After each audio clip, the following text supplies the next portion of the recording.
From January, our averages were about 2.5% of COVID. From the ones that we analyzed and tested, 2.5% were positive. But up to the last week of April, our tests, then it was 0.5%. Of all the samples that we tested, only 0.5% had COVID. What that means is then that it gives us an opportunity to lift the measures that we had put in place in terms of restrictions. So now passengers can travel freely. Even the general population, now they can mingle and do anything else freely. We no longer have to wear masks. We don't have to use sanitizers all the time.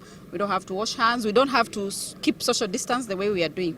But that doesn't mean that we should not take personal safety and hygiene, sanitation seriously. So at a personal level, because what happened during COVID, because of these measures, many diseases went down. Like upper respiratory diseases in children went down, diarrheal diseases went down. It's because the general population was now practicing hygiene and sanitation.